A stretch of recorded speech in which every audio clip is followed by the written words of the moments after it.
Hello everyone, my name is Meghan Dahlin and today I'm going to be talking about retirement in sports. The objective of this presentation is to help you understand what factors may make this transition more successful or more difficult, along with how athletes can be better supported through this process.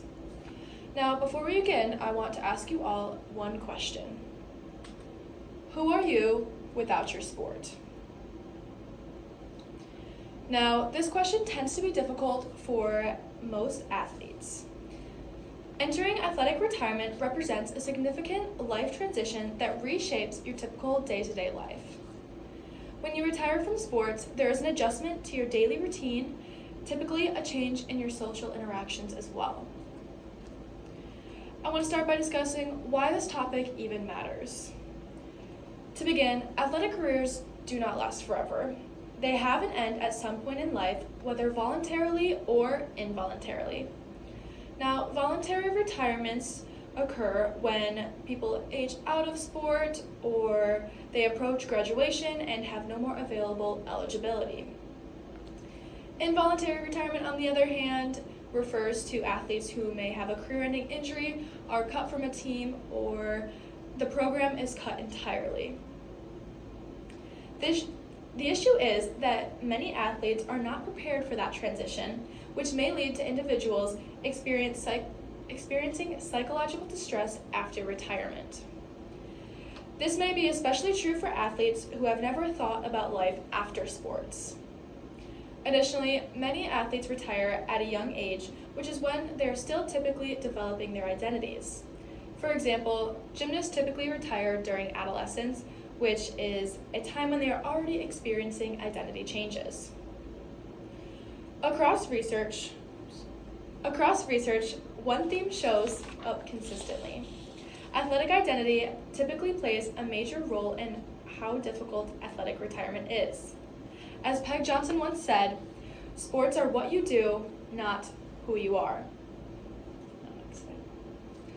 Many athletes grow up playing sports for years.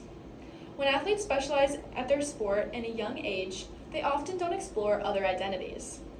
This can lead to identity foreclosure, which means their identity becomes almost entirely their sport. This is said to occur because of the belief that narrowly focusing on sport will produce success.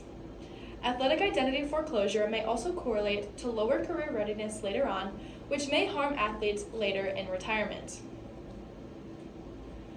Moving forward, I would like to explore the various stages of retirement. Retirement is generally viewed as an ongoing process and not as a singular event. It is often broken down into 3 stages: the pre-retirement phase, the transition phase, and the post-retirement phase.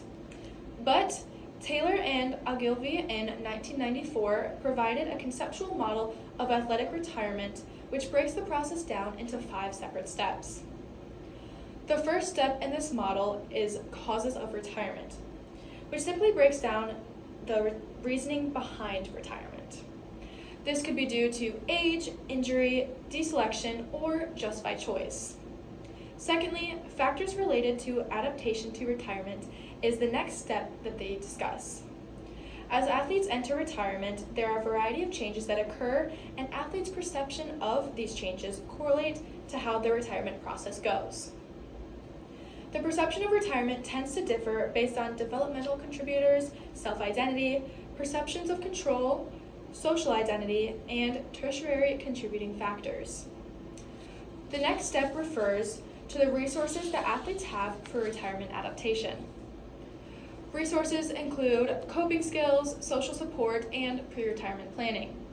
The 4th step refers to the quality of adaptation to the athlete's retirement. This idea is that not every athlete experiences retirement the same. For example, some athletes may experience more distress than others.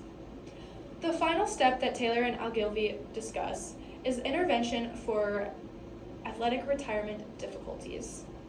This step concerns athletes who have had a difficult time transitioning through this process.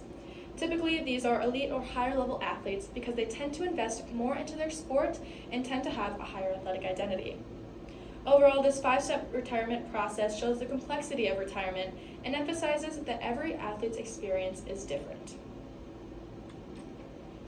Research shows several risk factors are associated with a more difficult retirement. Across multiple studies, one consistent pattern emerges, which puts athletic identity as one of the strongest predictors to how difficult retirement will be. High athletic identity has been shown to impact athletes differently when they retire from competitive sport, and it tends to restrict the exploration of other identities. High athletic identity is associated with increased psychological difficulties such as anxiety or depression. Additionally, strong athletic identity is associated with delayed career development. Another risk factor for athletes is involuntary retirement. This includes career-ending injuries, being cut from a program, or a program being cut entirely. These unexpected exits from sport typically lead to greater psychological distress and have been found to have similar feelings such as grief and loss. Insufficient planning or career preparation may also increase the difficulty of the transition. This lack of career maturity may be related to feelings of uncertainty, which may increase the hardship of retirement. And finally, a lack of support systems may create a more difficult transition as well. For example, limited support from friends, coaches, and family may worsen the retirement experience. Rather than one single reason for a difficult retirement, research has shown there are a variety of different factors increasing this difficulty. As you can see over here, this graph shows some of the risk factors that athletes and studies have mentioned as an association with greater difficulty. Although there are many risk factors that may increase the difficulty of athletic retirement, there are also ways to ease this transition, and there are proactive factors to help with a smoother transition. First, developing multiple identities beyond sport may improve the adjustment of life after retirement. According to Lally in 2007, distancing yourself from your athletic identity may help ease the transition into retirement. Let me assure you that no data has been found that having identities outside of sport hurts your performance. There's even been research showing that having both personal and social identities even may produce greater success in sport. Additionally, having a balanced lifestyle tends to lead to a smoother transition as well. Planning for life after sport, especially career planning, has been shown to improve the retirement process, and early career planning and career development may lead to a smoother transition overall. Another proactive factor that may ease athletic retirement is mental health support. As research has shown, access to counseling and resources may reduce depression and anxiety after retirement. Life interventions, support programs, and social identity interventions may also facilitate a smoother process. Finally, social connection and belongingness is shown to be another proactive factor to ease this transition. Support from coaches, teammates, or groups may promote a sense of belonging or purpose. Staying connected both inside and outside of sport after retirement has shown to improve the retirement experience for athletes and keep a sense of belonging. Each proactive factor may improve the retirement experience, but each experience from each athlete is different, and the proactive factors may work for some athletes and may not work as well for other athletes. Coaches also play an important role in the retirement process. Although not much research has been done on this topic, Agnew and Pill in 2025 discussed athlete-centered coaching and the benefits for athletes who are retiring from sports. Their research discusses the importance of integrating life skills and promoting a sport-life balance. Coaches can support athletes by encouraging them to have multiple identities and social circles. Athlete-centered coaches can focus on athletes' development in sport and in life to allow for athletes to potentially have a smoother transition when exiting the sport that they're doing. A newer concept for athletes is the social identity approach. This approach recognizes that identity may not always be based on individuals, but also shared characteristics and group membership. Athletes tend to have a shared social identity and with their team and have the we and us idea. Having only one social identity may make the transition process harder because you lose the consistent support from teammates and a sense of belonging. Research has shown that athletes with multiple social identities beyond just their team tend to adjust better to life outside of sport. Now, research has also shown that support and intervention programs tend to be helpful for athletes who are retiring from sports. College athletes, specifically D2 athletes, tend to have more access to these resources and support programs than high school or elite level athletes. And athletes who have suffered a career-ending injury typically have even less supports than these athletes.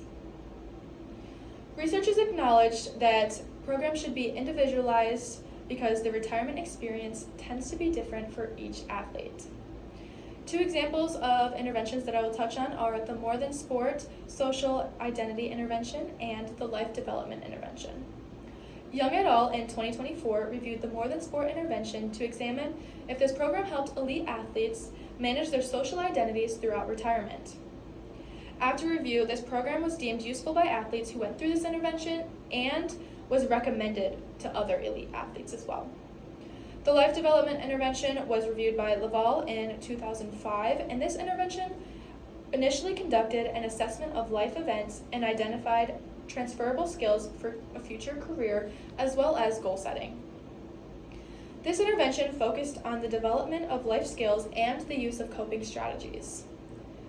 This intervention was shown to significantly assist elite athletes through retirement, and these two programs are just two that show that those struggling through retirement may benefit from support programs. To wrap it up, the experience of retiring from sport is typically described as a major life transition, so difficulty is normal, but difficulty isn't guaranteed. It is important to note that there are many factors correlated with retirement outcomes, but they don't necessarily cause them. Many of these variables interact with each other, making the process complex and individualized for each athlete. Looking back, there are a few key takeaways worth mentioning. First, competing in sports do not last forever.